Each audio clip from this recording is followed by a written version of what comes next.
சண்டெல்லாம் போட்டுப்பீங்களா நீங்களும் வரணும்? டபிள்யூ யார் உங்க ஃபேவரட் ஸ்டார்? எனக்கு அண்டர்டேக்கர், ஸ்டோன் கோல்ட். அண்ணனுக்கு ஸ்டன்னர்லாம் போடுவீங்களா? பண்ணிருக்கேன். கடைசி அம்மா வந்து அடிப்பாங்களா? ஆமா, அதுவும் இருக்கும். மாறி மாறி அடிச்சுப்போம். சவுண்ட் அதிகமா இருந்துச்சுன்னா அங்க இருந்து ஒரு சவுண்ட் வரும், அமைதியா போயிடும். அப்பா கிட்ட நான் நிறைய அடி வாங்கிருக்கேன், எக்கச்சக்கமா வாங்கிருக்கேன். அப்பா கிட்டியா? இன்னும் அப்பா ரொம்ப பாசக்காரர், அடிக்க மாட்டாருன்னாரு. பாசக்காரர் அடிக்க மாட்டாரு நாங்க யாருமே சொன்னது இல்லையா.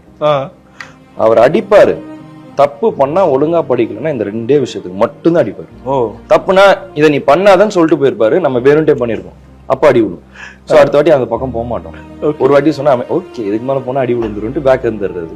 சோ அந்த மாதிரி அதே மாதிரி அவர் அடிச்சுட்டாருன்னா நாங்க அழுகுறோம்னா அன்னைக்கு எப்ப அடிச்சுட்டு போனாரோ அதுல இருந்து நைட் வரைக்கும் அழுவாரு. அவர் ஃபீல் பண்ணுவார், அடிச்சிட்டோம் தப்பாயிருச்சு, நான் பண்ணிருக்க கூடாது, அந்த கோவத்துல அடிச்சுட்டுன்னு ஃபீல் பண்ணி நைட் வந்து சாக்லேட்ஸ், ஐஸ்கிரீம், டாய்ஸ்ன்னு நாங்க மறந்து விளையாட ஆரம்பிச்சு நார்மல் ஆயிருவோம். அதுக்கப்புறம் கொஞ்சம் வயசு ஆக ஆக புரிய வர ஆரம்பிச்சது. ஸோ அதனால எங்களுக்கு அது ஒரு இதுவாகவே தெரியல, அவர் எதுக்கு கோவப்படுறாருன்னு தெரியும். எனக்குலாம் நிறைய வாட்டி பப்ளிக் கேதரிங்ல இருக்கும் போது ஒரு தேர்ட் பர்சன் அப்பாவை இரிட்டேட் பண்றாங்க, அவரை ஒன்றும் சொல்ல முடியாதாங்க. திரும்பி என்ன கத்துனாருன்னு அப்படியே பார்த்தேன், ஓகே ரைட்டு அங்க போக வேண்டியது. ஆனா இது வந்து அப்பா எங்களை கத்துறதை பார்த்து அவங்களுக்கு புரியுது.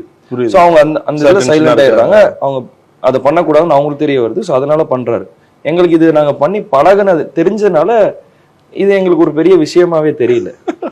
நானும் அப்பாலாம் சண்டை போடுவோம், ரெஸ்லிங் போடுவோம் நாங்க, அதுவும் நடக்கும். அப்போ ஆமா, ஷூட்டிங் முடிச்சுட்டு ஒரு சின்ன பீரோ ஒன்று இருக்கும், நான் அது மேல ஏறி சமசால்ட் அடிப்பேன், செவுத்துல ஓடுவேன், எல்லாம் பண்ணுவேன் நான்.